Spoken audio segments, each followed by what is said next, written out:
And now we have a trios match that has just been an inevitability, Sydney, as two teams with diametrically opposed viewpoints and a history to match are set to clash. And first we have the trio known as Forged. You know, I love when two men hate each other a lot.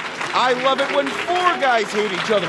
But when six men hate each other, oh, it's going to be a fight here in the Action Arcade. Then we are about to deliver everything you are looking for. In the center, we've got the Jawbreaker, JoSue Ibanez. God bless you. Right there is Xavier Faraday, and that is Joshua Wells, who, as you said, has a shoulder injury right now. Yeah, he should put a bullseye on that shoulder brace because the Crucible is going to target that.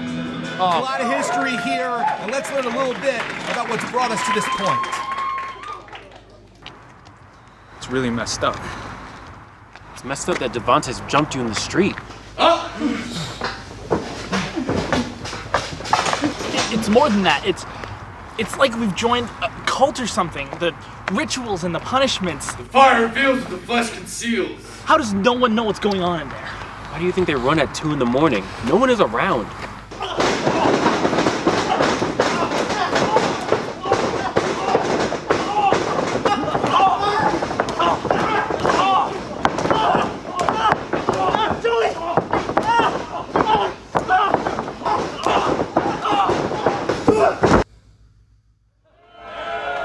Now we see the Crucible making their way to the ring. That's right.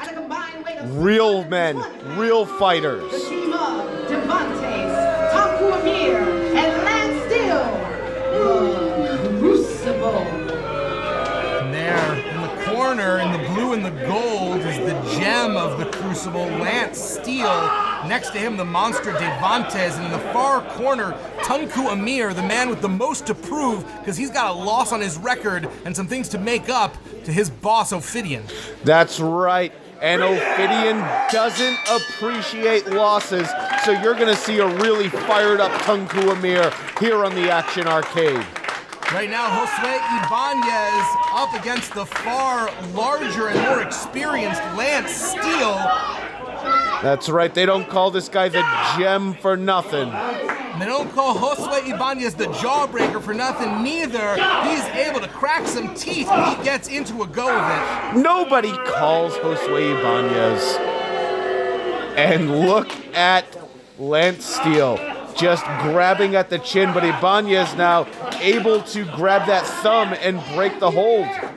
JoSue Ibanez, still a relative rookie, but a great technical wrestler in the making. We're going to see if that'll be able to overcome the power advantage of Lance Steele. You know, using that great wrestling technique and rolling him through pinning combination, only a count of two. Into a sleeper, one of Josue's signature moves. Yeah, referee Chris Bankos needs to get down there and make sure that that's not a choke. The X factor in this match is Fry Nassar, nobody's favorite on the outside. I'm not even sure the Crucible like him, to be honest. I think they just tolerate him. No way. He's a nice guy. Look at this. Big cross body by Ibanez, followed by the double stomp from Wells, and yes, Faraday in to make it a hat trick. Yeah, 3-on-1 referee needs to get some control. And now Devantes, the harbinger of the Crucible, a hierarchical system. As you've heard, Devantes and Lance Steele both in pretty prime positions. Tunku Amir, not so fortunate. I think he's worried about getting cut from the team. Oh, look at that. Little to no effect on Devantes. I love Devantes. I think this man right here is going to be a huge star. Absolute beast is Devantes, and this is exactly the right strategy. Try to go 3-on-1. Come on. Nobody home. Good, and there you see Fry Nassar. He pulled him out of the ring, and the impact from Tunku Amir. Tunku fired up. He knows he's on the chopping block. If he doesn't prove himself, he also just does not like JoSue. There's a lot of personal bad blood between these two in particular. But the X factor is Fry Nassar on the floor, able to pull Devantes out while the referee was not looking. I love it. Absolutely incensed is Tunku Amir. No quarter asked for, none given between these two foes. And making eye contact with Wells as he hits him with that fall-away slam.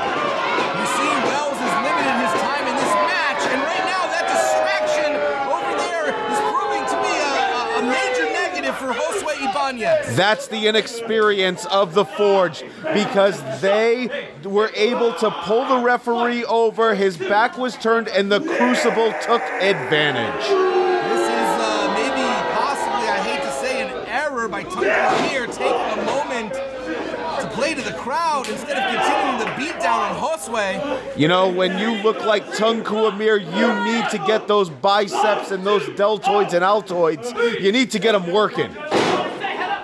Certainly wish you'd work in some altoids to your routine for sure, Sydney. And now Devantes. Oh, and he slams him with the spine buster. Just pushing down on his skull with his hand was Devantes. And somehow Ibanez able to fight out. He's been in the ring a long time now. Devantes is a beast.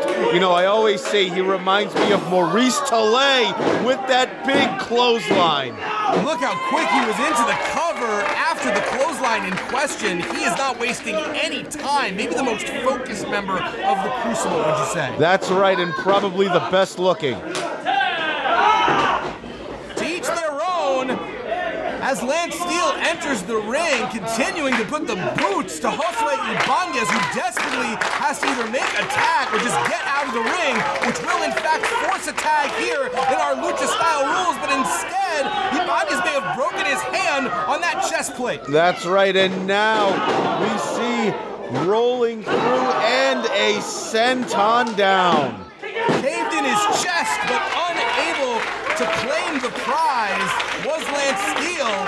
You know, looking a bit perplexed. Lance Steele's a big guy. He's about 6'2", 240 pounds. Pump handle position, lifting him up, and now big spin and a slam. And we making know Ibanez dizzy. We know he's going for that Boston Crab. Now, wait a minute though. Ibanez fighting out of it. Ibanez well scouting. Lance Steele knows if that crab goes on, this match is over and fights out. That's right. Now Lance Steele pushed back. They've created that separation is what Ibanez did, but Lance Steele right there. Not able to take advantage as of yet. But wait, satellite jawbreaker. That's why we do call him the jawbreaker, Sydney. And Fraynasar just pulled out Lance Steele illegally. And that's a legal tag. And now Tunku Amir right back in. I love it. And there's the camel clutch. Trying to make Ibanez humble here right now. And look good doing it for his own personal master. Oh, look at this here. You have until 5 to hook that. And that Ibanez with those long dreadlocks, choke him with it. These three members of Forged actually went through the fires of the Crucible, were able to escape that cult-like atmosphere, just like Ibanez able to escape out of Tunku Amir's arms. Yeah, they weren't strong enough to last in the Crucible, so they had to go off on their own. I've seen it a million times in wrestling, but look at that DDT, and Ibanez, he better figure out quick where he is, because he's been in that ring for a long time. For the first time, the odds are even if he's able to cross that ring, which may as well be 40 years in the desert. And finally, he makes it to the promised land, tagging in Xavier Faraday. And Faraday in with the big drop kick, and now taking it to Devantes.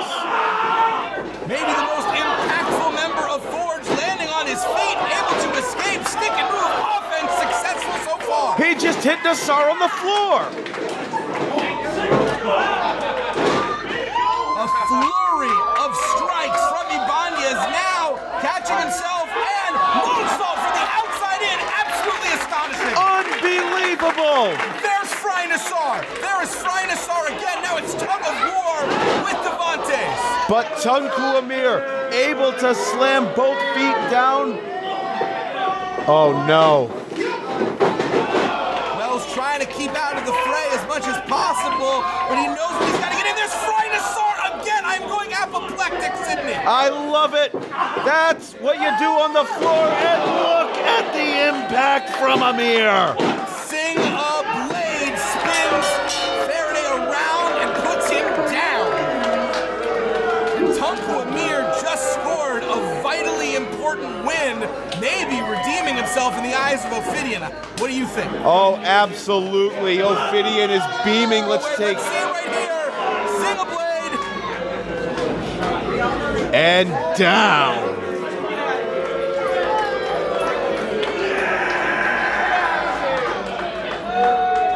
Dominating win for the Crucible. This is the correct way to train.